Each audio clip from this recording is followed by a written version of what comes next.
Se tem uma coisa que ninguém quer enfrentar despreparado, é o inventário. E quando a gente fala em proteger o patrimônio da família e organizar uma sucessão tranquila, o assunto é holding familiar. Esse assunto vem com tudo. E hoje o papo tá muito especial, porque eu tô aqui com um convidado que ele é referência nesse assunto, que é o Renato Sangi. Ele é advogado, professor de Direito Empresarial, sócio da MS-ADV, escritório premiado com referência nacional em Advocacia e Justiça 2024. Ele é presidente da Comissão de Marketing Jurídico da OAB de Ponta Porã, membro da Comissão do Direito do Agronegócio e integrante do maior grupo de advogados e contadores em holds familiares do Brasil, o Holding Brasil. Renato, seja muito bem-vindo ao nosso podcast. Muito obrigado, Suelen. Obrigado pelo convite. É uma honra estar aqui. E parabenizo desde já essa iniciativa tão empreendedora, tão bacana aqui na nossa cidade de Ponta Porã. Muito obrigada. E para iniciar, conta um pouquinho da sua trajetória, como que você chegou nesse nicho aí de holding. Claro. Bom, a minha trajetória como advogado, antes de falarmos de holding familiar, ela veio de quando eu servi o Exército. Quando eu entrei para servir o Exército, eu vim transferido aqui para Ponta Porã para servir aqui no 11 RCMEC, servi como oficial. Trabalhei tanto na parte operacional e treinamento, mas também trabalhei na parte administrativa. Então, eu chefiei uma seção que era justamente a seção de licitações e contratos. Então, eu vi muito do direito na prática, o direito administrativo, o direito constitucional, o direito civil, e como que o Exército lidava com o direito no dia a dia do quartel. Porque a gente talvez pense que o quartel é treinamento, tiro, operações, acampamento, mas tem muita administração pública lá. Sim. Então, lidando com tamanhas responsabilidades e muito novo, eu sempre vi alguns riscos, alguns potenciais erros, alguma coisa burocrática, e eu pensava como que isso poderia ser solucionado para a gente ter a administração da melhor forma possível. Então, eu já analisava sempre pensando em melhorar algum texto, um documento, e aí eu resolvi entrar para o curso de Direito, porque eu queria seguir na carreira militar como bombeiro militar, eu queria ser oficial do Corpo de Bombeiro. E no meio do curso de Direito, eu mudei de ideia. Falei assim, ser bombeiro não mais me atrai, não gostaria mais de me tornar um oficial do Corpo de Bombeiro, quero me tornar advogado. Legal. E aí eu cheguei até o último ano da faculdade, prestei o exame da ordem, passei. Só que o advogado, ele não pode ser militar. É proibido que um advogado seja militar. Não tem como, você não consegue tirar a OAB sendo militar. Então, eu precisei antecipar o fim do meu contrato com o Exército. Eu tive que encerrar o meu tempo de serviço antes do meu tempo, para que eu pudesse pegar a carteirinha da OAB. Aí, eu fiz, eu pedi minha baixa, peguei a carteirinha da OAB e comecei a advogar. E quando eu comecei a advogar, eu trabalhava na parte do direito civil, direito empresarial, assessoria jurídica empresarial, recuperação de crédito, contratos. Então, toda essa parte mais empresarial, tributário, números, gosto muito de números.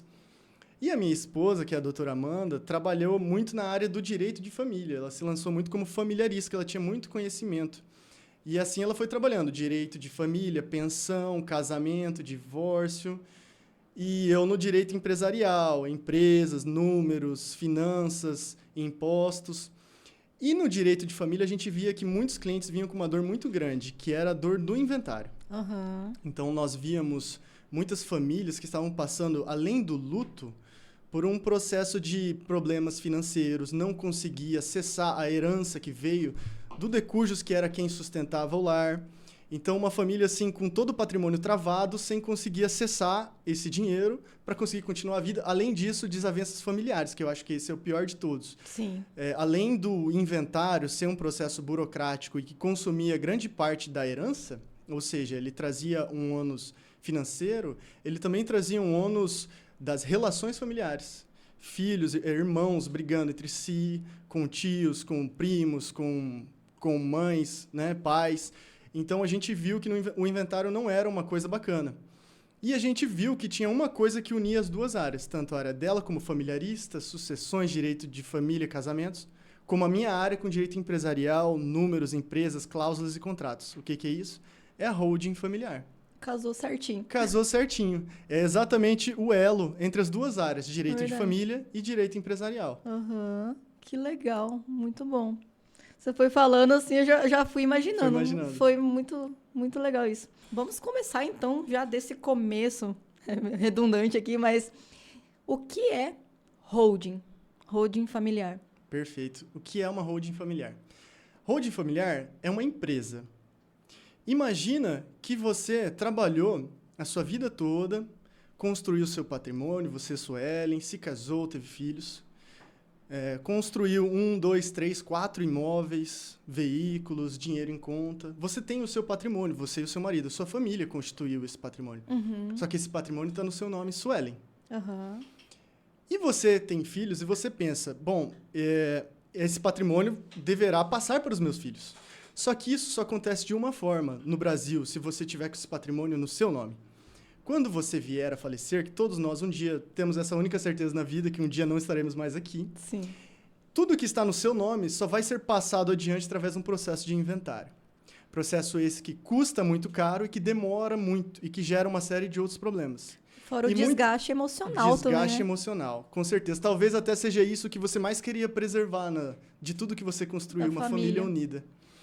Então, os seus herdeiros, normalmente, eles precisam despender de tantos valores para pagar impostos, taxas e emolumentos. Muitas vezes eles não têm esse dinheiro. Então, o que eles fazem? Você deixa um imóvel e eles vão vender esse imóvel dentro do inventário para conseguir levantar dinheiro, para conseguir pagar as custas do inventário e receber esse patrimônio. Então, só em vender esse imóvel, que talvez valesse R$1 milhão, você vai conseguir um comprador a 600 mil, eles já perdem 400 mil. Por que 600 mil? Porque não é qualquer comprador que compra um imóvel no inventário. Ele vai aceitar comprar desde que ele tenha uma boa oportunidade e pague bem mais baixo do que vale. Aí ele vai aceitar comprar um imóvel num processo judicial de inventário. É verdade. Então, só aí os seus herdeiros já perderam um grande valor desse patrimônio. Só que, ao invés disso, pensa que hoje, sabendo que tudo isso pode acontecer e vai acontecer, você fala assim, não, eu vou abrir uma holding familiar, eu vou abrir uma empresa com meu marido e essa empresa eu vou transferir o meu patrimônio para ela. Uma empresa, ela adoece? Não.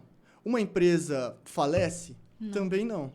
Acontece um acidente que fatalmente a empresa venha a morrer? Não. Agora, nós, pessoas físicas, sim, isso acontece. E um dia nós vamos faltar. Mas o CNPJ não. Então, o que acontece? Em vida, você passa a titularidade dessa empresa para os seus filhos. Quando você vier a falecer, não tem mais nada no seu nome.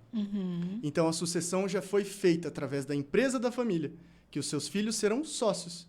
E você, o dia que você vier a faltar, não tem nada no seu nome para passar pelo inventário. Então, você conseguiu evitar o inventário com uma empresa. Mas, para exemplificar aqui, o que seria uma holding familiar de uma forma mais simples? Imagina que a holding é um cofre. Esse cofre, você abre ele, coloca todos os seus bens dentro e fecha ele. Só que a chave fica com você. Só que quem vai se tornar dono desse cofre em vida? Os seus filhos. Você vai doar esse cofre para os seus filhos, mas só você tem a chave. Enquanto você for vivo, você acessa essa riqueza, você controla essa riqueza, você vende, coloca mais bens ou tira mais bens quando você quiser. E quando você quiser, você pode reaver o cofre para si. Então, isso seria um sistema de holding familiar. Só que quando você vier a faltar, a chave desse cofre, que é o acesso à administração dessa empresa, passa para os seus filhos, através de uma cláusula de gatilho. Então, é um cofre que você coloca os seus bens dentro, protege eles, e, além disso, você fica com a chave o tempo todo. Você não perde o controle e o acesso à sua riqueza em momento algum. E você define como esse cofre funciona. Você que define. É porque, no caso, vamos supor que são vários filhos, você também vai designar o que cada um vai fazer, né? Quem vai ficar com o quê, quem vai administrar o quê, né? Isso também Perfeito, com certeza. Previsível ali, né? Exatamente. Se nós seguirmos o curso normal da vida, o que está no nosso nome vai para o inventário, um juiz que vai decidir. Ou talvez você até tenha colocado um testamento e ele pode até ser discutido. Não quer dizer que as suas vontades vão ser respeitadas no testamento, no inventário. Então, isso pode vir a ser discutido em um processo judicial. Então, nem assim significa que a sua vontade vai ser respeitada, absolutamente. No direito, não. Agora, com uma holding familiar, você define quais são os riscos alocados, quem vai administrar o quê, como que aquela empresa funciona. Então, a gente sai do campo do direito civil, onde um juiz vai determinar, E você entra no campo do direito empresarial, onde os sócios determinam no contrato social e no acordo de sócios como a empresa funciona. Que legal, muito bom. O inventário, por que ele costuma ser tão complexo aqui no Brasil? Bom, o processo de inventário, primeiro de tudo, para que você acesse a riqueza, o filho tem que pagar os impostos. Os herdeiros têm que pagar os impostos. Se você não paga os impostos, o inventário fica travado, parado. Então já começa por aí. Muitas vezes o patrimônio é milionário e os filhos não têm o equivalente do ITCMD, que hoje aqui no estado do Mato Grosso do Sul são 6%, para pagar em dinheiro para liberar esse patrimônio. Então só aí a gente já tem uma grande demora. Sim. Você precisa encontrar um comprador para comprar um dos bens, que não é fácil, para você conseguir depositar esse valor em juízo e pagar esses impostos lá dentro. Então, só aí a gente tem uma trava, impostos. Segunda coisa, briga entre os herdeiros. Se um herdeiro discorda de uma questão de dentro do inventário, entende que está sendo prejudicado, que o outro está sendo favorecido, isso vai gerar uma grande discussão no processo. E, no final de contas, quem vai decidir vai ser o juiz. Então, até que todas as movimentações do processo aconteçam, todos os herdeiros têm que ser intimados. Isso leva meses, e mais meses, e mais meses. E aí você entra com recursos, e mais meses, e mais meses. Então, leva anos para conseguir solucionar aquela questão. E nisso, que é uma coisa assim, bem interessante em relação ao inventário, é o quão caro ele fica e o quanto é perdido, né? Vamos supor, você tem um patrimônio bacana ali. Aí, primeiro que você já tem que se desfazer de uma forma mais barata para você poder ter dinheiro, né? Para poder pagar os impostos. Então, você já sai vendendo a qualquer valor só para você ter o dinheiro para pagar o imposto. E aí, você já se desfez de uma parte, a outra pela demora. E aí, tem todas as custas desse processo, né? Quanto mais demorado, mais custoso ele vai ficar. Com certeza. Assim, os herdeiros, né? Eles crescem, os filhos. Eles crescem ouvindo do pai. Meu filho, um dia tudo isso aqui será seu.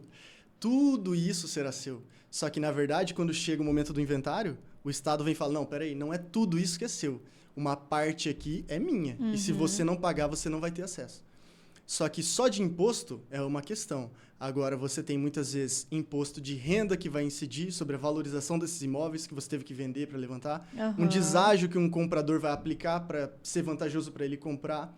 Você tem taxas, emolumentos, uma série de despesas e honorários de advogado também, que em média é de 3% a 6% também sobre o valor da herança. Então, quando você soma 6% no estado do Mato Grosso do Sul, 6% de honorário de advogado, já são 12%. Muitas vezes um ganho de capital, um deságio de 20%. A gente já está falando de 30%, 32%, 35% da herança. Então, tudo isso será seu, peraí, uns 30% a menos, e 70% será seu. Agora, 30% fica para o Estado e fica para outras despesas. Exato. E uma outra coisa que na hora que você estava falando veio na mente. Tem a questão ainda de aparecer novos integrantes ali, né, no inventário. Eu não sei porque é tão comum. Depois que a pessoa falece, aparece um herdeiro lá né? Ai, era meu pai. Pode acontecer. Um filho que aparece e diz, olha, esse falecido era meu pai, ele não reconheceu a paternidade, eu não tenho o nome dele no meu documento, mas eu sou filho dele. E tá aqui as provas. Ou então ele fala assim, eu quero fazer um teste de DNA. Então isso pode acontecer, mesmo que o de cujos, né, já falecido, muitas vezes ele vai ser exumado para que possa ser feito o teste de DNA. Mais um custo. Então, imagina só, nem depois do falecimento você está tranquilo. Seu corpo é ser exumado para passar por um teste de DNA para confirmar a paternidade. Isso pode acontecer no direito brasileiro tranquilamente. E é muito comum. Por isso que um planejador sucessório, ele já se antevê esse tipo de situação. Existem soluções para que, caso isso venha acontecer, caso em vida o patriarca, a matriarca já diga, olha, existe um filho fora do casamento, existe um filho que não foi reconhecido, ou há possibilidade disso acontecer, o planejador sucessório já fala, entendi, então nós precisamos pensar numa forma de reservar um patrimônio ou de fazer um seguro de vida em que o beneficiário será ele. Então, existem formas de você reservar a parte desse herdeiro. Porque se você violar a parte desse herdeiro, esse herdeiro pode reclamar judicialmente e conseguir a anulação do que foi feito para que ele possa receber a parte dele. Por isso que o planejador sucessório, ele precisa pensar em todas essas possibilidades, para desde já prever uma solução, caso isso aconteça. Então, olha como que é importante, né, você ter esse tempo, porque normalmente quando as pessoas vêm, tanto na contabilidade, eu acho que na sua área, elas querem que você resolva para ontem, né? Ah, vamos abrir uma empresa. Uhum. Aí a pessoa já vem, não, quanto tempo demora? Ah, eu quero, essa semana já saiu o CNPJ? Uhum. E você precisa desse tempo para poder fazer o planejamento, né? Porque um contrato social, ele é que vai dizer toda a operação ali da empresa, como que ela deve se comportar em todas as situações, né? E principalmente numa holding, isso tem que estar muito bem alinhado, muito bem feito, né? Muito bem redigido, com certeza. Uma cláusula estratégica que você não coloca, você gera um risco jurídico para o cliente. Então, tudo tem que estar impecável, com certeza. Só que eu acredito que a mentalidade da população está mudando. Eu acredito que a nossa geração e a próxima geração, cada vez mais, vai pensar em formas de se precaver aos problemas, de se prevenir aos problemas, buscar soluções antes que eles aconteçam. Tanto é que as gerações elas já vão vindo sentindo as dores, por exemplo, do inventário. Então, se eu já sei que foi muito doloroso para minha família, o meu avô, para o meu pai receber a parte dele, o meu pai já vai buscar uma solução para que ele possa passar para mim. E eu já vou buscar uma solução para que eu possa passar para os meus filhos. Eu realmente acredito que os conhecimentos, por exemplo, de holding familiar, de planejamento sucessório, se popularizando no Brasil, Sim. isso tende a mudar. Não 100%, mas aos poucos vai mudar. Países de primeiro mundo, a maioria já utiliza sistemas de holding familiar. Então, você pega países de primeiro mundo. O Lula, certa vez, disse assim, mas o imposto sobre herança nos Estados Unidos é 40%. Sim. Aqui no Brasil não é nada, ele é só até 8%. É muito pouco, tem muito espaço para aumentar o imposto. Só que, veja bem, quando o Estado aumenta a alíquota do imposto, existe uma curva também que mostra o seguinte: quando a alíquota é baixa, arrecada pouco. Conforme vai subindo a alíquota, arrecada mais. Só que se esse imposto sobe muito, chega um momento que a população não paga mais. Aí a curva de arrecadação cai, porque ela fala assim, não, esse imposto está muito elevado, não tem como pagar isso aqui, eu vou buscar uma alternativa. E agora, com a reforma tributária, eles vão duplicar o imposto sobre herança. Sim. Então, eu tenho certeza que cada vez mais os brasileiros vão acordar para ver, eu preciso buscar uma solução, porque se isso aqui for para inventário, minha família vai perder 50% da minha herança. Então, cada vez mais eu acredito que a população vai se conscientizar para buscar soluções antes que os problemas aconteçam. Exatamente. É por isso que lá fora a holding é mais difundida, porque lá o inventário é muito mais caro que aqui também, né? Com certeza. Porém, o conhecimento sobre holding está se popularizando muito, mas não é um instituto novo. Muita gente pergunta, mas a holding surgiu há quanto tempo? É um negócio novo? Estou começando a ouvir falar agora sobre isso. Não é. A lei de SAs, que permitiu a holding no Brasil, ela existe há 49 anos. Então, por exemplo, a família do Silvio Santos já tinha uma holding, Roberto Marinho, Norberto Odebrecht. Então, essas grandes famílias, há muitos anos, já têm suas holdings. E desde lá o brasileiro já poderia fazer. Sim. Só que agora que o conhecimento está se popularizando. E eu acho também que tem um mito, né? Que é das situações que a gente ia falar aqui. É essa questão de achar que a holding é só para grandes fortunas. É, verdade. Existe muito esse mito. Muitas pessoas que falam assim, mas isso é só para bilionário, para grandes fortunas. Mas não. Muitas vezes, um patrimônio pequeno, com um imóvel residencial, ele já sai muito mais em conta do que o inventário. Muito mais. Muito mais do que uma doação em vida. Então, para o brasileiro da classe média em geral, muitas vezes a holding já é muito mais vantajosa em comparação com o inventário. E, além disso, a holding traz outros benefícios, não só o inventário. Então, benefícios como proteção patrimonial, você consegue prever certas situações que no inventário você não conseguiria. Talvez você não se preocupe só com a sucessão. Talvez você se preocupe em proteger seu patrimônio de uma futura dívida que você pode vir a ter. Então, a holding já vem trazendo esses benefícios. Talvez um pai ele se preocupe não apenas com a sucessão, mas ele se preocupe com quem o seu filho está casado. Entendi. Então, se você faz uma doação, se você utiliza um outro mecanismo, a compra e venda em nome do filho, talvez com quem o cônjuge dele, num eventual divórcio, leve metade desse bem. Ou no falecimento do filho, esse cônjuge seja herdeiro. Então, com uma holding, você consegue impedir que isso aconteça. Então, existem benefícios nesse sentido, não só sucessório, mas de proteção patrimonial e de essas outras preocupações que todo pai e toda mãe tem. Eu percebi nos últimos tempos, assim, por clientes, muita gente está fazendo doação em vida. E isso também é um risco, né? A doação, porque as pessoas que fizeram essas doações, já estão pensando em não ter o inventário. Já vou distribuir aqui meu patrimônio em vida para não ter o problema do inventário posteriormente. Só que aí recai nesse ponto do cônjuge, né? Porque, vamos supor, você tem um apartamento, uma casa lá, você mora na casa, o pai e a mãe. E aí, doou pro filho. Uhum. E aí ele fica como usufruto, né? Acho que é assim que eles fazem. Sim. Então você fica ali, né, morando na casa, mas a propriedade é do filho. Isso, perfeito. E aí vamos supor que eu já vi um caso. O pai queria vender a casa por conta de uma oportunidade lá, enfim. Só que o filho estava passando por um processo de divórcio.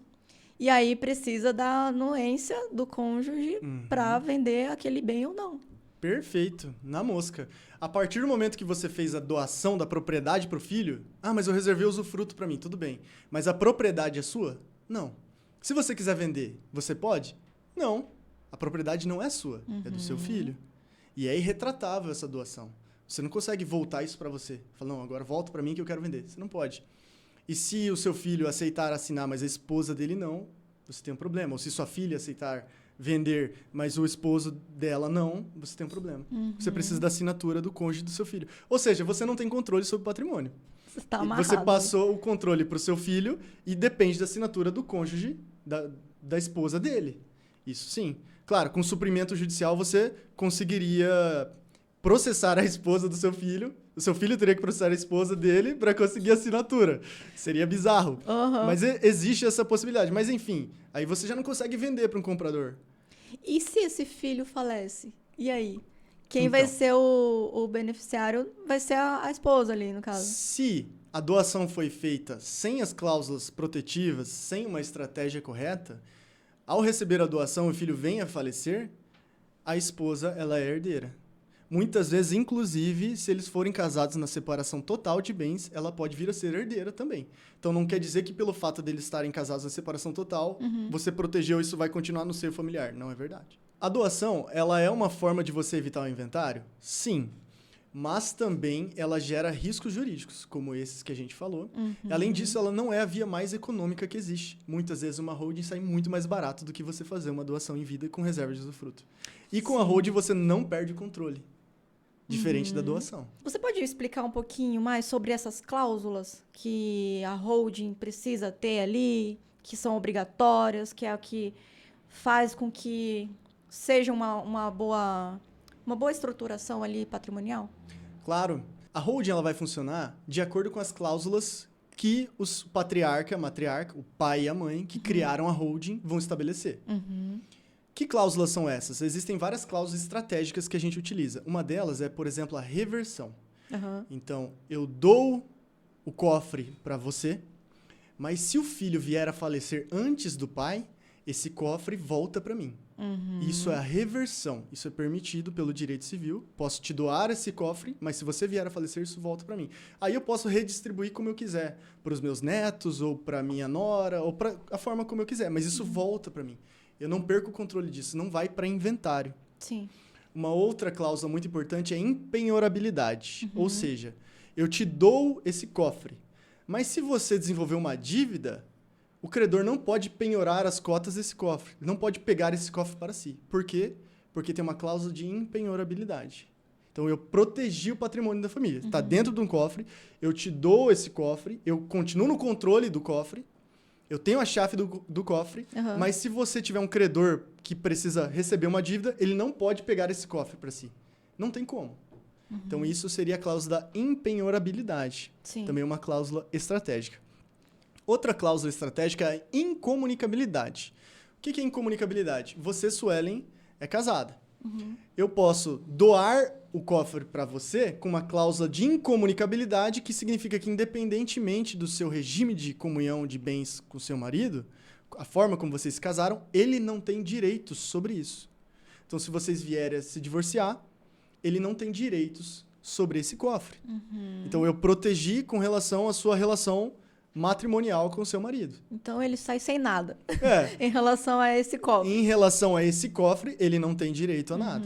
Ou seja, eu, como pai, passo para o meu filho E num eventual divórcio, o cônjuge não tem direito sobre o que eu passei para ele. A não ser os meus bens que eu tenho particular, que não está dentro do cofre ali. Isso, perfeito. Agora, o que você tem fora da holding está exposto, Sim. baseado no que na forma como você se casou, no regime de bens que você se casou. Agora, o que está dentro do cofre, não. Está protegido por uma cláusula de incomunicabilidade. Outra cláusula estratégica é a administração permanente. Então, eu, pai, crio a holding da família e eu coloco a minha riqueza lá dentro e eu coloco uma cláusula de que eu sou administrador permanentemente. Enquanto eu for vivo, eu vou administrar essa empresa.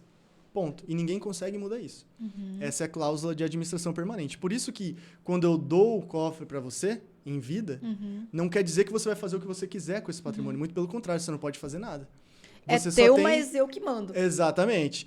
Tá no seu nome, você tem a nupropriedade da empresa, mas quem tem o usufruto da empresa sou eu e quem administra a empresa sou eu.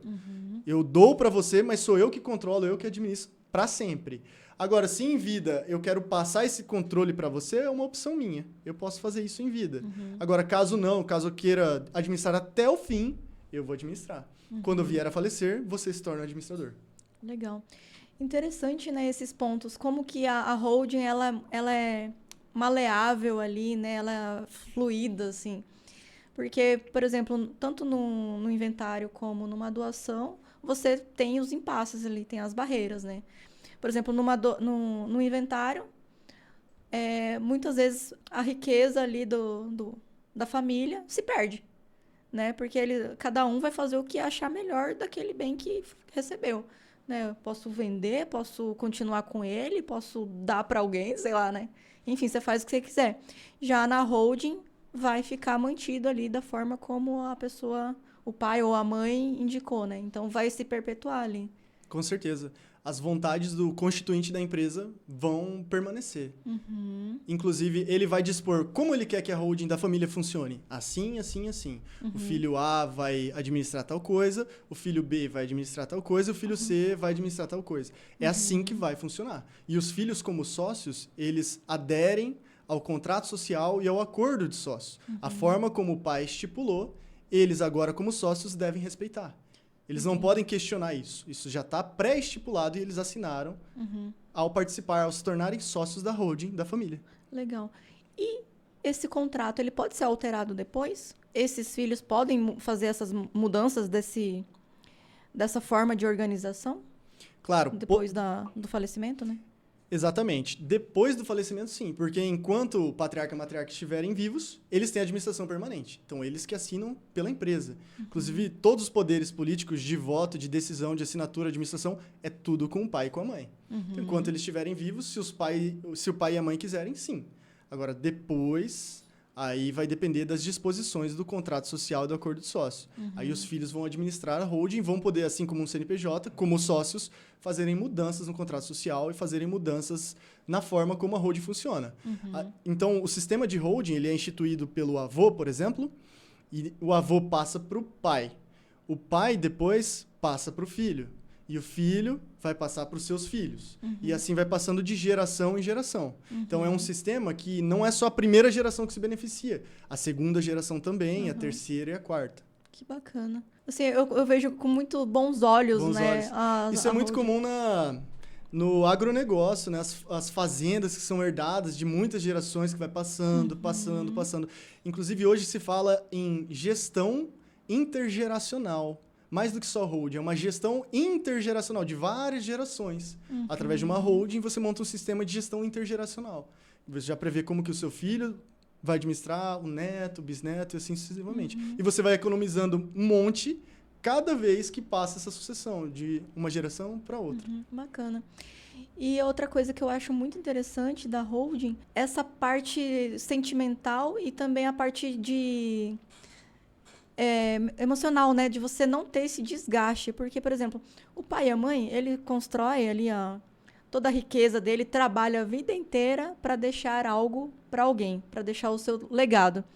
E quando eles vêm a faltar, o que acontece é tudo se perder, né? Normalmente os filhos acabam brigando, por mais que viviam ali em comunhão todo mundo, enquanto estava todo mundo vivo ali, né?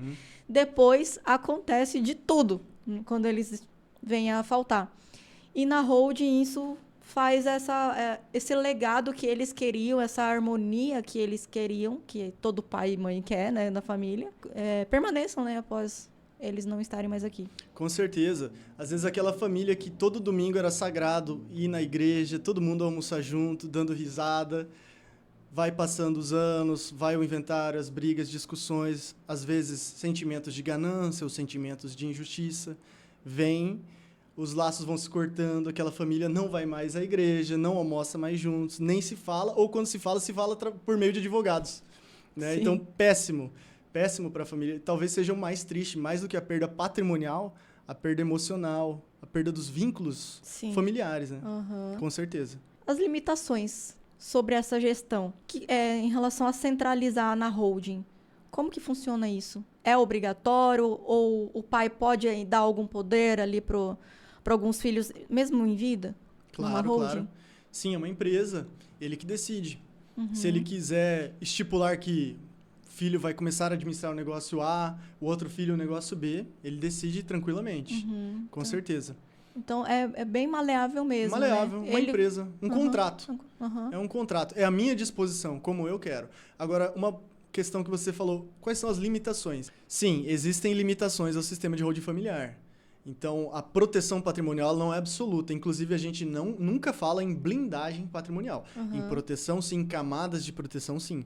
Mas, por exemplo, se você já tem uma dívida, você já tem um processo de execução correndo, já tem um credor te cobrando uma dívida e você não paga, só que ao mesmo tempo que você não paga, você pega o seu patrimônio, coloca na holding e doa as cotas para o seu filho com a cláusula de impenhorabilidade, você não está protegendo. Porque você já tinha uma dívida pré-constituída e você está fraudando um credor, você está tentando driblar o pagamento de uma dívida que você tem.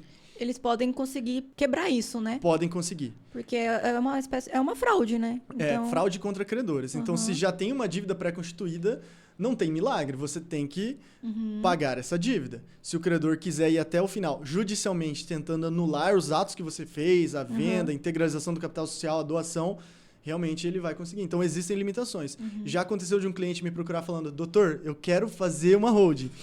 Aí eu falei, não, calma, eu preciso entender o seu caso. Sim. Aí a gente conversou tal, e eu vi que não era o caso de holding para ele, porque ele já tinha uma dívida bem grande, que ele estava insolvente com a empresa que ele tinha, uma construtora. Ele estava com um problema sério de inadimplência de um cliente grande dele, e ele teve um sério problema no fluxo de caixa. Aí ele falou, eu quero fazer minha holding. Eu falei, calma. Quando você vai no médico, você fala assim, doutor, eu quero que você opere o meu joelho, você fala assim, olha, doutor, eu estou com dor no joelho. Aí o doutor vai pedir exames e vai entender se é caso cirúrgico ou um outro tipo de tratamento. E eu olhei, ele falou, eu quero fazer holding. Eu falei, no seu caso, se a gente fizer, não vai dar certo. Nesse caso, a gente tem que adotar uma outra estratégia. Então, nesse caso, ele veio atrás de mim por causa de uma holding e eu falei, no seu caso, não é aconselhável. Ele queria se proteger, mas não era viável nesse momento, não era né? viável. Por isso que as pessoas, quando elas vão fazer a holding, você tem que tirar o máximo de informação delas, né? E a pessoa tem que ser muito sincera. Porque se você não tiver todas as informações, lá na frente pode nem ser constituído, né, como a holding. Pode acontecer algumas situações em que o credor ou o próprio fisco vir lá e te desconsiderar, né? Com certeza. A relação com o advogado, e tenho certeza que com o contador é a mesma coisa. Precisa ser 100% transparente e verdadeira. Sim. Né? Então, ele precisa me passar toda a situação, se existem dívidas, se não existem, se existem filhos fora do casamento, se existe até mesmo a possibilidade de que um filho venha a dizer, olha, sou filho do decujus, quero receber a minha parte. Então, eu preciso saber de tudo. Sim. Toda a configuração patrimonial, de casamento, composição familiar, dívidas, insolvência, preciso saber tudo para eu saber a melhor forma de proteger esse patrimônio. E entender quais são os riscos que ele está exposto. Sim, é verdade. Como evitar que a holding ela seja desconsiderada pela Receita Federal por uma simulação? Porque tem gente que tenta, né, se esquivar ali. Bom, existem duas hipóteses em que o Estado, vamos dizer o Estado de forma geral, pode anular o seu sistema de holding. Se você violar a lei em dois quesitos. Primeiro, fraude contra credores. Então, você já tem uma dívida e você constituiu o sistema de holding só para tentar não pagar essa dívida.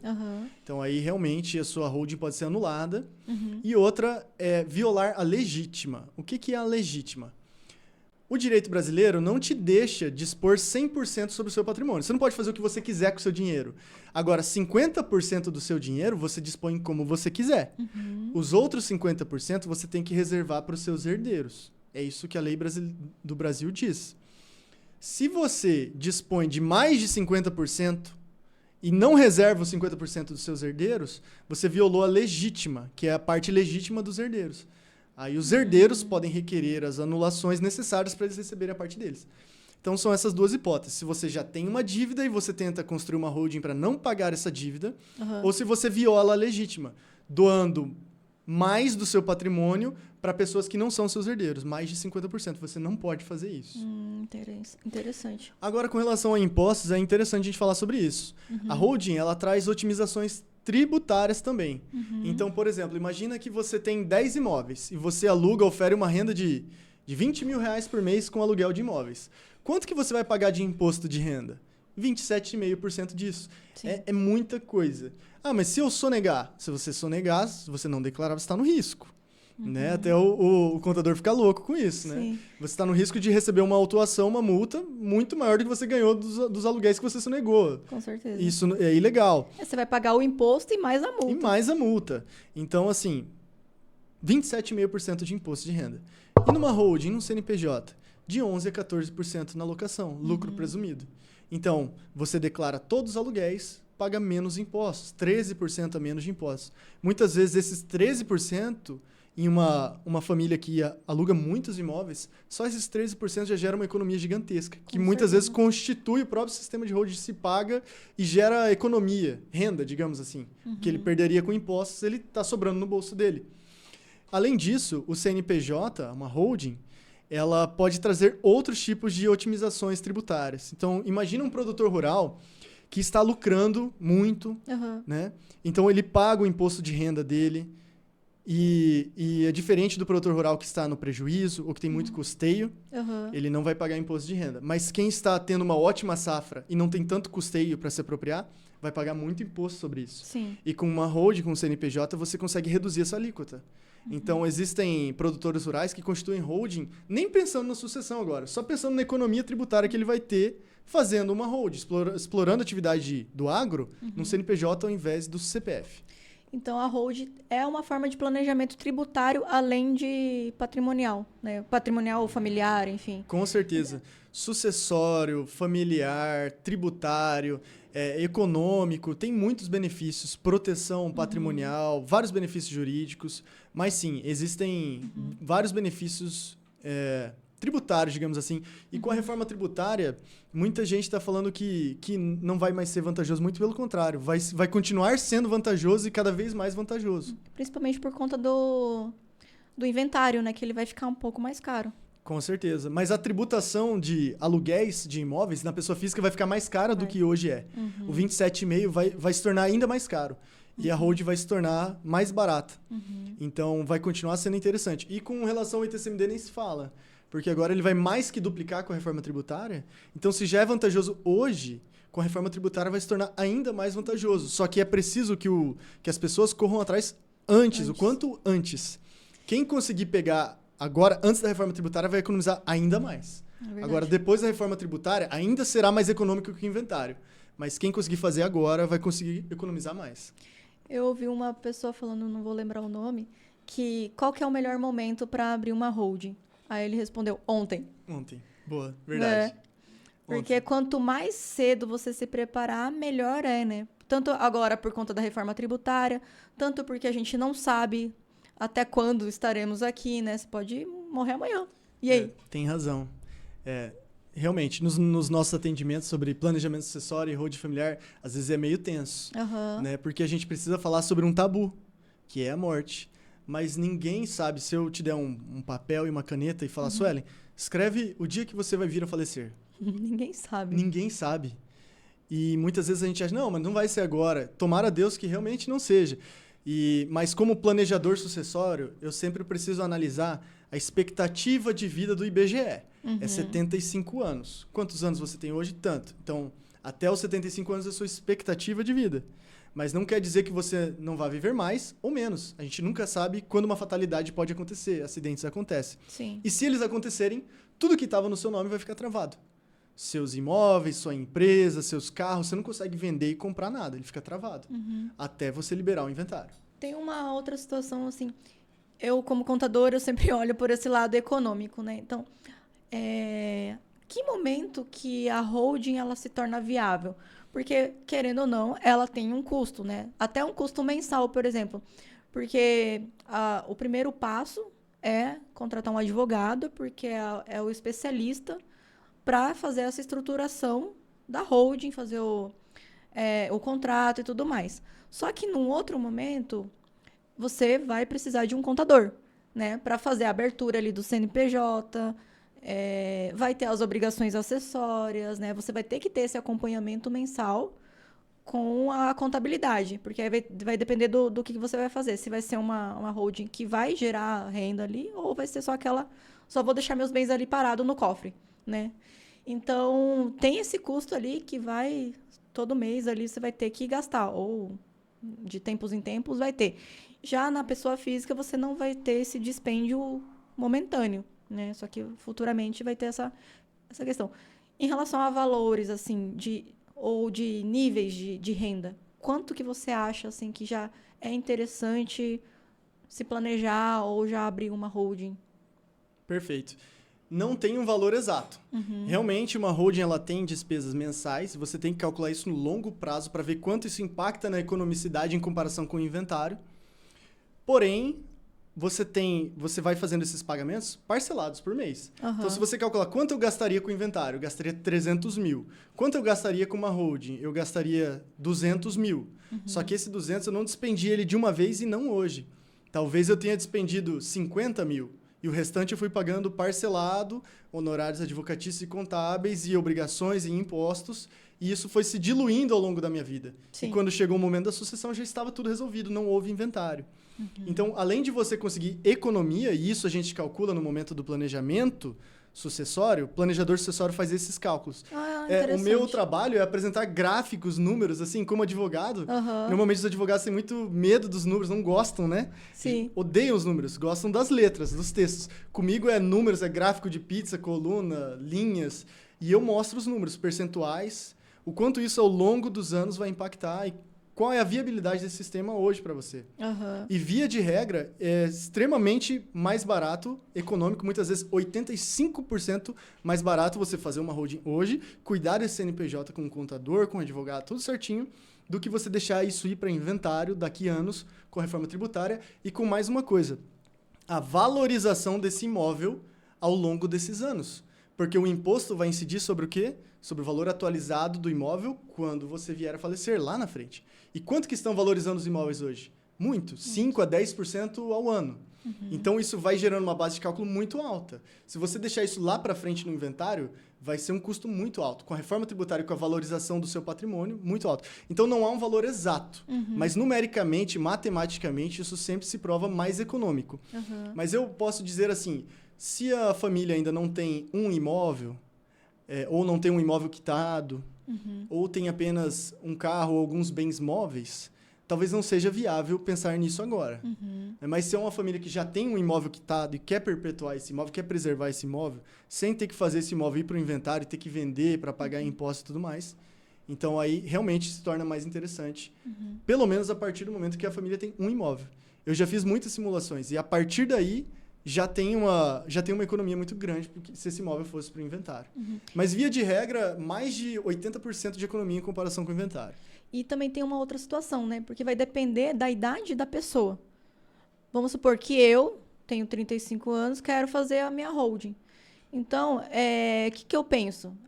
Eu estou trabalhando, quero trabalhar mais, quero ganhar mais, quero construir o patrimônio. Então, eu vejo que, como eu tenho essa ideia, essa expectativa, já é viável abrir a holding para poder já ir alimentando isso e já jogando tudo nela. Não precisar fazer as transferências e tudo mais. Perfeito. Né? Então, vai variar também dessa expectativa do cliente ali, né? Ótima. Sua estratégia seria ótima. Seria de abrir desde já uma holding, Porque ao invés de você... eu ainda não tenho imóveis, mas você pode ter a sua holding e ir colocando esses imóveis direto lá dentro. Você não precisa ter hoje no seu nome. Estou começando a minha carreira profissional. Eu estou me inserindo no mercado e ganhando dinheiro. Eu já posso ter a minha holding colocando meu patrimônio lá, protegendo meu patrimônio. E existe uma forma de você fazer isso. Ao invés de você trazer esse imóvel para o seu nome e depois colocar para uma holding, você integraliza o seu dinheiro na holding e a holding compra o imóvel. Pronto. Exato. Olha a facilidade, né? Facilidade, exatamente. Não precisa de pagar mais nada ali, TBI, essas coisas que às vezes acaba envolvendo, né? Perfeito, você falou um negócio muito interessante. ITBI. ITBI? Você já ia falar sobre isso? Já ia te perguntar sobre isso. Polêmico. Ao transferir patrimônio, imóveis para holding, há incidência de ITBI? Ok, vou te devolver a pergunta. Para o Estado, você acha que é melhor que os imóveis, o patrimônio, esteja no CPF das pessoas, do brasileiro, ou num CNPJ? Eu acho que no CPF. Você acha que no CPF? É. Agora eu vou te passar uma outra visão. Imagina o Estado pensando assim, olha, se esse imóvel está no CPF, ele vai passar por um processo de inventário, vai ficar travado. Agora, se ele estiver no CNPJ, ele está numa empresa. As empresas movimentam a economia. As empresas geram emprego, as empresas pegam crédito no banco para circular a economia, para circular bens e serviços, para gerar riqueza para o país. Se as empresas têm imóveis, elas são mais robustas, mais fortes. Elas conseguem desenvolver a atividade econômica com mais segurança. Então, eu trago mais segurança para a economia, eu trago mais movimento, mais dinheiro para a economia, mais solidez para a economia brasileira. E é pensando nisso que a Constituição Federal prevê no artigo 156 que sempre que um CNPJ recebe um imóvel, isso é imune de ITBI. Isso está previsto na Constituição Federal. Desde que essa empresa não exerça atividade imobiliária. Ou seja, se a empresa é uma imobiliária que aluga imóveis, que compra e vende imóveis, uma construtora ou que arrenda terras, se você desenvolve essa atividade imobiliária, você não é imune do ITBI. Agora, se a sua empresa é só uma holding, que não tem compra e venda de imóveis, aluguéis e tudo mais, você é imune de ITBI. Essa empresa é imune de ITBI ao receber esses imóveis para si. Então, sim, a holding ela é imune do ITBI, desde que ela não exerça atividade imobiliária. Tá, mas o ITBI está sendo cobrado por algumas prefeituras, né? Em quais situações? Sim, sim. Veja bem, eu acabei de dizer que na Constituição Federal está previsto no artigo 156 que é imune de ITBI, desde que não exerça atividade imobiliária. Sim. Porém, quem concede essa imunidade ou não são os municípios. Então, existem prefeituras que já entendem isso e já não cobram o ITBI, reconhecem a imunidade, que é um comando constitucional. Então, elas obedecem o comando constitucional e dão imunidade. Outras prefeituras falam, não concordo, vou cobrar. E aí o contribuinte, sem entender, fala, putz, eu tenho que pagar, então se tornou inviável o meu sistema de holding. Se o contribuinte vê que isso está acontecendo, uma prefeitura não está se curvando ao comando constitucional de dar imunidade TBI, ele precisa procurar um advogado especialista que entenda de tributação para holdings para conseguir buscar a justiça, para fazer com que um juiz reconheça, através de um mandado de segurança, que não deve incidir a tributação do ITBI. Caso o município não conceda a imunidade TBI e o juiz diga que é para ele conceder, ele vai conceder e o município pode recorrer. Em segunda instância, o Tribunal de Justiça do Mato Grosso do Sul já vem confirmando as decisões, falando não, o juiz de primeira instância está correto, não incide o ITBI na integralização de bens imóveis em holdings. Esse processo é demorado?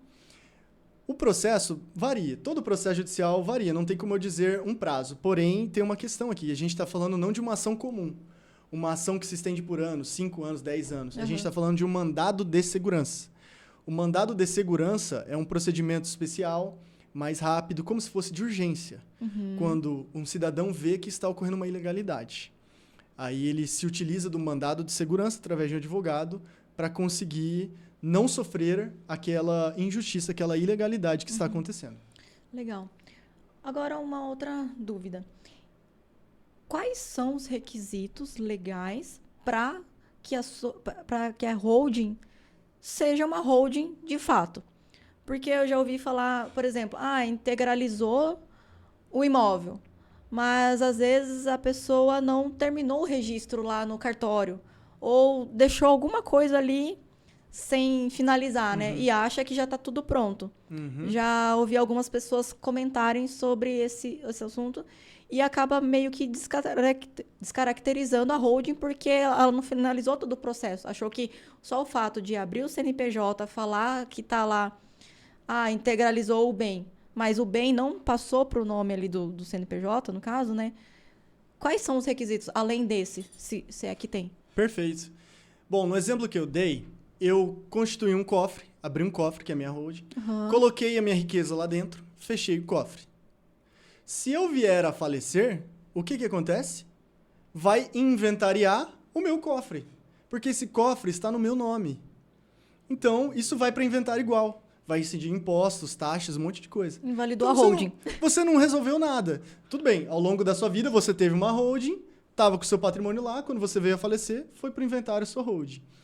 Você precisa finalizar o sistema. E finalizar o sistema é você fazer o planejamento sucessório, colocar todas as cláusulas estratégicas e fazer a doação desse cofre para os seus sucessores, respeitando a lei, mas reservando para você o direito de administrar isso. Agora sim não tem mais nada no meu nome. Se eu vier a falecer, não tenho o que inventariar. Entendi. Então, não basta eu abrir uma holding, colocar o imóvel lá dentro e achar que está tudo protegido, que não está. Então, você precisa abrir essa holding, colocar a riqueza lá dentro e doar esse cofre para o seu filho. Mas você fica com a chave. Se você não terminar esse sistema, não adiantou nada. Entendi. Você falou um pouquinho de produtor rural, né? Existe holding para produtor rural? Sim, existe holding para produtor rural. E o produtor rural é uma classe muito ligada na sucessão. Muitas vezes o produtor rural já recebeu a terra do seu pai, que recebeu do seu avô. Então, existe um legado. Então, o produtor rural se preocupa bastante com a sucessão e muitos constituem holdings. Então, é muito comum no Brasil o produtor rural abrir uma holding familiar, sim. E, além disso, o produtor rural ele tem outros benefícios. Além dele ter uma holding e se beneficiar com a economia em comparação com o inventário, ele pode, dependendo do caso dele, conseguir uma otimização tributária. Então, se ele está pagando 10 milhões de reais em impostos na pessoa física, ele conseguir reduzir isso para 7, 6 numa pessoa jurídica. Então, isso é possível. Depende de cada caso. Então, existe uma otimização tributária, que é possível. Além disso, o produtor rural tem outros benefícios da lei, né? Então, um advogado que entende de como funciona a lei para o agronegócio sabe que existem soluções para o produtor rural, como a prorrogação de dívida do agronegócio. Isso é um tema que está muito em alta. Eu dou aula de direito empresarial, falei sobre esse assunto na minha disciplina para os meus alunos e eu contei a história da minha família. A minha família tinha uma grande propriedade rural no Paraná. E o meu bisavô que tocava, que era da minha bisavó essa terra, né? Mas ele se casou com ela e tocava. Ele veio do Japão, tudo, para tocar essa fazenda no Paraná. Plantavam café. E um dia eles acordaram, minha avó conta, ela era nova ainda, eles acordaram e estava tudo branco. Todos os pés de café branquinhos. Tinha dado uma geada. Nossa. Não foi a geada negra de 1975, mas foi uma geada muito forte que deu em 1969. Toda a plantação morreu. E eles perderam a terra por conta disso. Nossa. Então, o produtor rural, ele está sempre no risco, porque muitas vezes ele coloca a propriedade em garantia para pegar um crédito. Sim. E com esse crédito, ele custeia toda a plantação dele. Só que se acontecer alguma coisa e ele não tiver um seguro, ele não vai ter a safra para conseguir pagar aquela dívida. E o que vai acontecer? A terra dele está em garantia. A lei vem e diz, não, para tudo, não é assim. Esse produtor está exposto a um risco. Qual é o risco? As mudanças climáticas. As mudanças climáticas, embora tenha previsão do tempo, elas são incontroláveis, muitas vezes imprevisíveis. Pode ter uma grande mudança. E é completamente incontrolável. Não tem como você controlar uma geada, um período de seca. É verdade. Então, o produtor rural está muito exposto ao risco. E se acontecer algum problema como esse, ele não conseguir pagar a sua dívida, ele perde a terra. E é o que está acontecendo com muitos produtores rurais nos últimos anos. Sim. E é por isso que a lei vem para dizer assim, calma, você, produtor rural, se você não tem condições de pagar a sua dívida, você pode prorrogá-la. Desde que você demonstre que houve fatores alheios à sua vontade que te impedem de faturar o suficiente para pagar essa dívida. Isso não é assim, é um direito do produtor rural. Prorrogar a dívida se acontecer uma situação como essa. É porque ele não tem controle nenhum, né? Fatores climáticos é fatalidade. Com certeza. E em relação à holding, existe alguma coisa em relação a isso? Algum benefício de ter holding ou não? Ou isso não influencia? Então, aqui a gente entra num seguinte princípio que a gente precisa analisar sempre que a gente vai montar uma holding. Essa holding vai ser uma holding pura ou uma holding mista? Você pode abrir uma holding pura que é só para sucessão. É uma empresa que não faz nada. Ela só serve para você não ter que passar pelo inventário. Mas você pode ter uma holding mista, que além do benefício da sucessão, ela também exerce atividade econômica. Por exemplo, exploração do agronegócio. Por exemplo, aluguel de imóveis ou uma outra atividade qualquer, empresarial qualquer. Se você exerce uma atividade econômica, você começa a atrair risco para o seu negócio. Então, a gente sempre busca criar holdings separadas. Uma holding pura para evitar o inventário e uma holding operacional, que é onde vai ter o risco.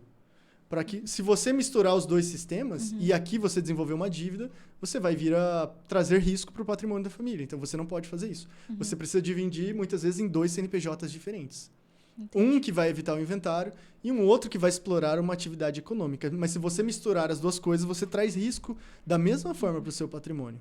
Então, isso que tem que estar muito bem esclarecido ali, né? O que você quer. Então, cada escolha é uma renúncia, né? Sim, boa. Exato. Tem mais, assim, alguma coisa em relação ao produtor rural que você queira falar? Em relação à holding? Ou é basicamente as mesmas coisas que não seja da área rural? É igual? Olha, o produtor rural ele tem um tratamento diferenciado pela lei. Em algumas coisas. Por exemplo, recuperação judicial ou recuperação extrajudicial. Quem pode requerer recuperação judicial? Um CNPJ. Só que os produtores rurais, eles não têm empresas. Muitos eles exploram a atividade do agro no CPF. Sim. Mesmo assim, a lei fala, você, produtor rural, pode. Desde que você demonstre que nos últimos 2 anos você explorava o agronegócio. Entendi. Você pode requerer recuperação judicial. Então, a lei traz um tratamento diferenciado. Justamente no caso que a gente está vivendo aqui no Brasil, muitas quebras de safra, muitos problemas com inadimplência dos produtores rurais, eles podem requerer recuperação judicial. E realmente o produtor está exposto a fatores incontroláveis, por exemplo, a Bolsa de Valores. Se tem uma classe que se preocupa com a economia, e até a economia internacional, é o produtor rural. Ele acompanha a Bolsa de Valores, o preço da soja, das commodities, do café. É tudo fechado com base na Bolsa, né? Na Bolsa de Valores, exatamente. Então, e se a Bolsa despencar? E se o preço da soja despencar? O que vai acontecer com aquele faturamento que ele achava que ia ser 30 milhões e foi 15? Ele não vai ter dinheiro para pagar as contas. Então, ele está muito exposto a esse tipo de risco. Por isso que é preciso saber como proteger isso e, se der um problema, como controlar essa crise sem perder a terra. É verdade. Acho que o produtor rural é a pessoa que mais está exposta, que mais tem risco, né? Porque tudo, assim... lógico que quando você desenvolve uma atividade empresarial, você tem muitos riscos, muitas... coisas que você não consegue controlar. Só que no produtor rural, o buraco é bem mais embaixo, né? Porque ele tem que lidar com o clima, ele tem que lidar com a bolsa. Por exemplo, você tem que... muitas vezes você tem os contratos, né, que você fecha. Aí você pode fechar o contrato com base num período, ou você pode deixar para só vender na época da colheita. E aí é o risco que você corre também. Pode ser que a colheita não dê bem, e aí como você fechou um contrato num valor legal, você passou tranquilo. Mas pode ser que seja ao contrário. Você fecha num valor, e aí na hora da colheita tá disparado. E aí? É verdade. Por isso que existem os hedge, né? Os mecanismos de hedge, mecanismos de proteção na Bolsa de Valores. Se subir, você perde no hedge, mas ganha na soja. Se cair, você ganha no hedge, mas perde na soja. Então, fica travada a sua posição. Por isso que o produtor rural ele precisa de assessores, né, que vão lhe dar conhecimento muito especialista no mercado financeiro, Sim. Na contabilidade e no jurídico. Esses 3 são os principais aliados do produtor rural. E o produtor rural, ele traz uma cultura de sucessão. É muito interessante trabalhar com o produtor rural no planejamento sucessório. Só que muitos acabam entrando em algumas furadas. Então, por exemplo, eu vou fazer a compra de uma terra já no nome da minha filha. Tudo bem, perfeito. Você não vai passar pelo inventário. Você já está no nome da sua filha, ok. Mas a sua filha, ela é casada? Qual é o regime de comunhão de bens? Porque talvez agora que você comprou no nome dela, se ela se divorciar do marido, o marido faz jus à metade. Sim. Porque agora é patrimônio dele também. Então, é complicado. Uma doação em vida. Será que foi observado todas as cláusulas protetivas? Se acontecer alguma coisa e essa terra sair do seu seio familiar, foi por seio familiar de outra pessoa. Exato. Será que é isso que você quer? Então, o produtor rural, ele tem uma cultura de sucessão, mas muitas vezes por caminhos errados. E não os melhores, nem mais econômicos, nem mais eficientes, nem mais seguros. E aí volta no que nós falamos no início, né? Que é essas decisões de ou doação, ou de já passar ali em vida, igual você falou. Já compra o imóvel no nome do filho, da filha. Já faz essa distribuição. Só que aí gera outros problemas. Perfeito, com certeza. Outra pergunta, que já abrimos uma caixinha de pergunta e vieram algumas lá. E já vou aproveitar a oportunidade para falar. Me perguntaram valores. Valores para se constituir uma holding, né? E tem de tudo. Já ouvi muita gente falando. Conheço muitas pessoas que falam, eu não vou fazer holding porque querem me cobrar X% do meu patrimônio. Ou tal X valor fixo. E a pessoa acha caro. Daí vem aquela questão, né? Do caro e barato. Boa, perfeito. E aí, o que é caro e o que é barato para você? Com certeza. Valor, você falou tudo. Preço é diferente de valor. Talvez preservar as relações dos seus filhos não tenha dinheiro no mundo que pague. Preservar o seu patrimônio dentro da sua família não tem dinheiro no mundo que pague.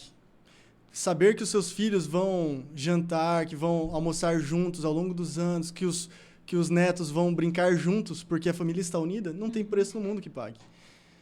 Agora, se formos falar de valores, não tem um valor fixo para você criar uma holding.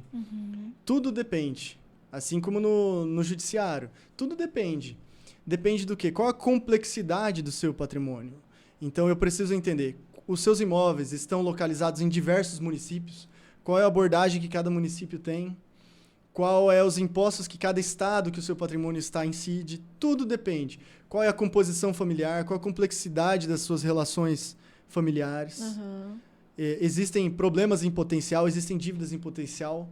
Um sistema de holding ele pode ter um CNPJ, como ele pode ter 3 CNPJs. Um que é dono do outro, que é dono do outro. Então, são 3 camadas de proteção. Qual vai ser a complexidade do seu sistema? Você pode pagar por um carro que custa R$50 mil e você pode pagar por um carro que custa R$500 mil. Talvez os 2 carros vão te levar para o mesmo lugar. Mas como que o carro de 50 e o carro de 500 vai? Com que segurança? Será que o de 50 tem o airbag, tem toda a segurança ABS, tudo que precisa para te levar para lá com segurança? Exato. Com a sua família dentro desse carro com segurança? Então, isso é valor. Né? E isso talvez seja até incalculável. Às vezes, analisando o planejamento sucessório dos clientes que vão até o escritório, a gente vê que uma simples fala de um patriarca em querer colocar uma cláusula numa holding vai impactar enormemente na vida de uma criança que está ali brincando no escritório. Mas ela nem sabe o que está acontecendo. Mas o que a gente está protegendo dela, trazendo para o futuro daquela criança, ela nem imagina, mas isso está sendo discutido aqui e agora. É verdade. Então, fica a dica, né, para as pessoas ali que falam, eu não vou fazer hold porque é muito caro.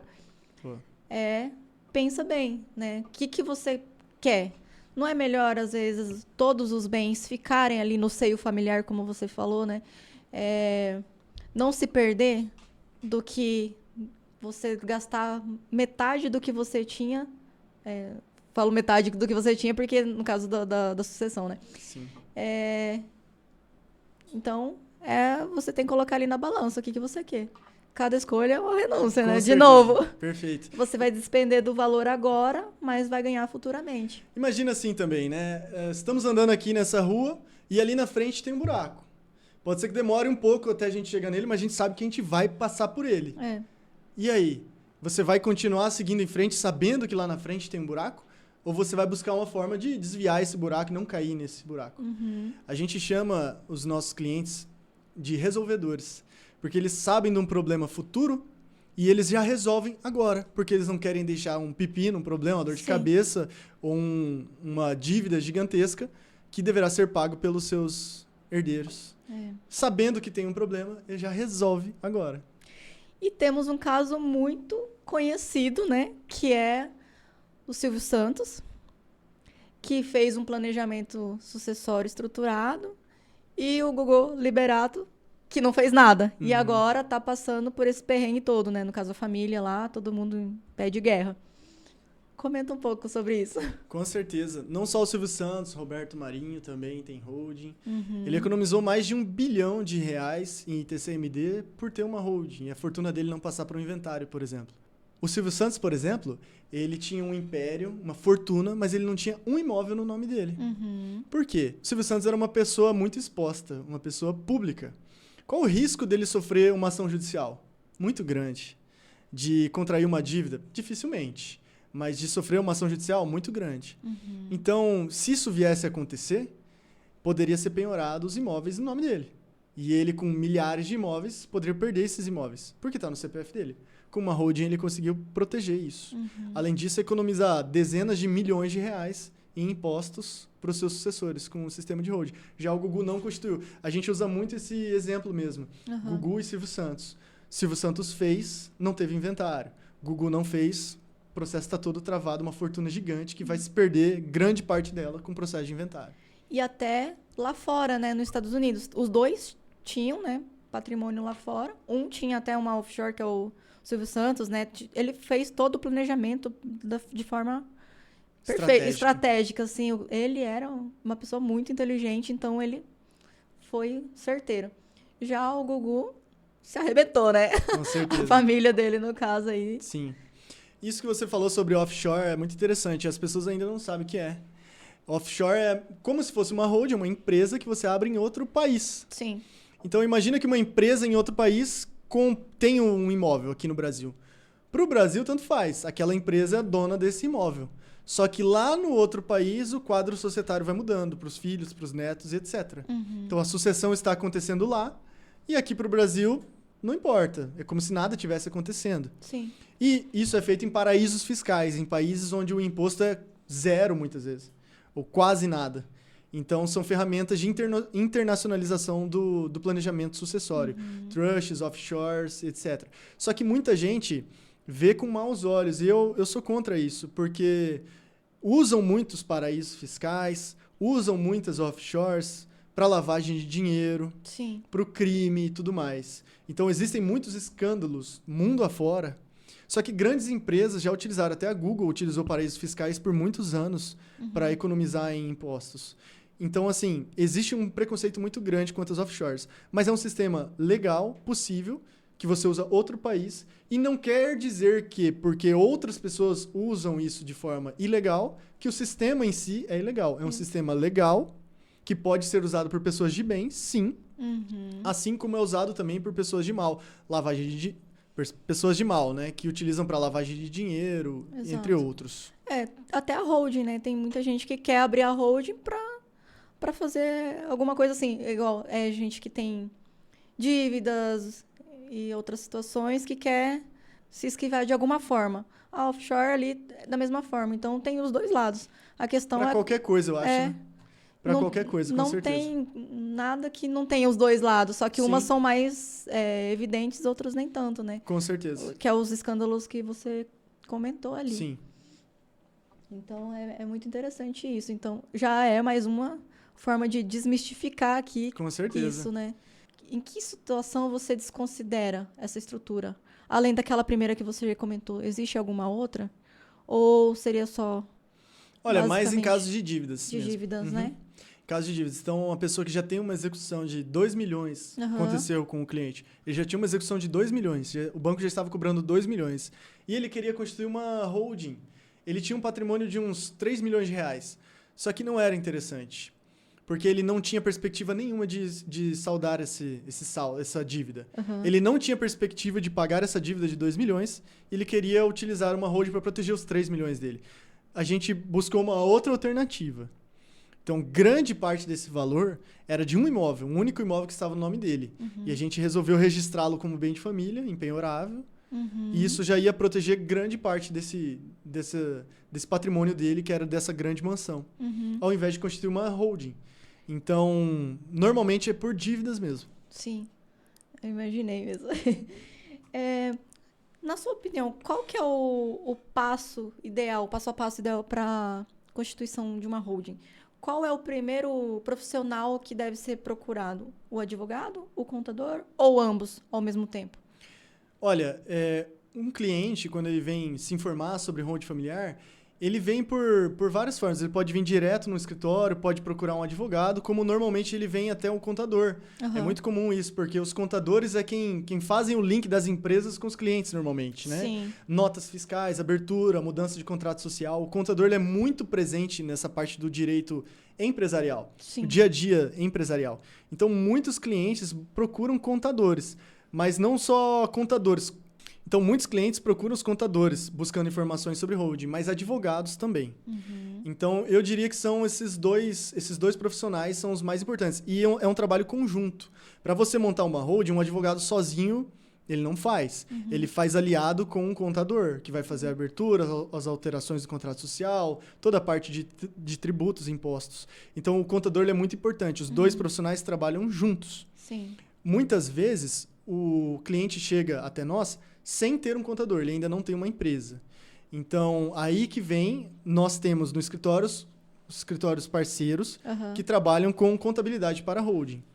Então, muitas vezes acontece o caminho inverso. O cliente que vai até o contador não tem o conhecimento para a estruturação de uma holding, toda essa parte jurídica, de cláusulas e tudo mais, e procura o nosso escritório para que a gente faça um trabalho conjunto. Eu acho que o ideal é o ambos, né? Então, porque a pessoa ou ela vai no contador ou ela vai no advogado. E tem que ter a parceria ali para fazer tudo junto. Sim. Porque um sem o outro não, Aqui, não ó, tem. parceria fechada aqui. O jurídico e o contábil aqui. Quer falar sobre hold, nos procure. Boa, manda uma mensagem, isso aí. Né? Tem algum recado ou alguma mensagem que você quer deixar para o pessoal, dica em relação a holding? Bom, para a gente finalizar, talvez os nossos ouvintes, né, estejam pensando por onde eu começo para eu saber se isso é para mim ou não. E o que eu posso dizer é o seguinte: procure um profissional da sua confiança, um profissional especialista que entenda sobre o assunto. Nós, do Escritório MSDV, estamos de portas abertas e nós vamos receber você e entender o seguinte: qual é a sua realidade? O que você tem de patrimônio, o que você tem de dívidas, quantos filhos você tem, qual é a sua realidade. E baseado nisso, nós vamos avançando a nossa análise. Talvez na nossa primeira análise, nós já digamos assim, olha, isso não é para você, esse não é o melhor caminho, talvez seja outro. E avançando na nossa análise, nós vamos para a parte quase final. Antes da constituição da holding, é a apresentação de um projeto, que a gente chama de croquis estrutural. Eu vou apresentar todos os números, para que você veja todos os cenários. Se eu não fizer nada, vai acontecer isso, os números serão esses. Se eu fizer uma doação em vida, vai acontecer isso, os números são esses. Se eu fizer uma holding, vai acontecer isso, os números são esses. E baseado em todos esses caminhos possíveis, você vai poder visualizar o que faz mais sentido para você, se faz sentido constituir uma holding ou não, se é melhor ir por outro caminho. Então, o primeiro passo, se você tem dúvida se holding é para você ou não, é procurar o profissional que ele vai entender a sua realidade e vai elaborar ali os cenários, né? Então, vai falar para que lado vai e quanto isso vai lhe custar, né? Para você poder decidir, vou por esse caminho, vou por outro, ou não é para mim, enfim. Exatamente. Então, assim, como eu falei para o meu cliente, quando você vai a um médico, você não fala, eu quero uma cirurgia. Eu estou com dores e o médico vai entender se é o caso de cirurgia ou não. É a mesma coisa. Nós vamos te receber, entender o seu quadro, a sua realidade e apresentar todos os caminhos possíveis. Qual vai ser o mais barato, qual vai ser o mais seguro, quais serão as implicações positivas ou negativas de todos eles. E aí você vai ter clareza sobre tudo. Talvez você nem saiba o que está por vir. Talvez você nem imagine o quanto custaria o inventário. E aqui você vai conseguir entender todos os números. Aí, falando em números, você vai até perceber se aquele valor que você achava que era caro, se ele realmente é caro. Sim. Então, eu vou dar um exemplo bem besta aqui. determinada pessoa falou, me cobraram 300 mil por uma holding. Isso é um absurdo. Como que eu vou desembolsar 300 mil numa holding? Mas nesses cenários que você vai apresentar, talvez 300 mil não é nada. Com certeza. Em relação ao o risco e o que pode acontecer lá na frente. Com certeza. Aí volta naquela questão do que é caro e do que é barato. Exatamente. Né? Então, Renato, foi muito legal a nossa conversa, muito rica, muitas informações, muitas desmistificações aqui, né? Então, eu acho que o pessoal vai gostar bastante, vai vir nos procurar para entender melhor, porque muita coisa depende, né? Eu acho que tanto no direito como na contabilidade existe muito o depende. Porque a gente precisa analisar o caso real ali da pessoa, né? Porque todas as atividades ali acabam sendo envolvidas. Então, obrigada mesmo. Obrigada por ter aceitado esse convite. E para quem está nos assistindo, compartilhe esse episódio com quem precisa saber. E queira organizar, né, o seu patrimônio com segurança. Não deixe de nos seguir, dar o seu like, a curtida. Muito obrigada. Obrigada, Renato. Perfeito, muito obrigado, Célia. Eu que agradeço. Foi uma alegria imensa estar aqui nessa noite. Fico lisonjeado, fiquei muito orgulhoso de vir aqui hoje, conhecer esse espaço tão bacana, muito lindo. Parabéns, inclusive, e parabéns pela iniciativa de trazer um podcast tão legal, tão inovador aqui na nossa cidade. Obrigada. Então, até o próximo episódio. Tchau, tchau.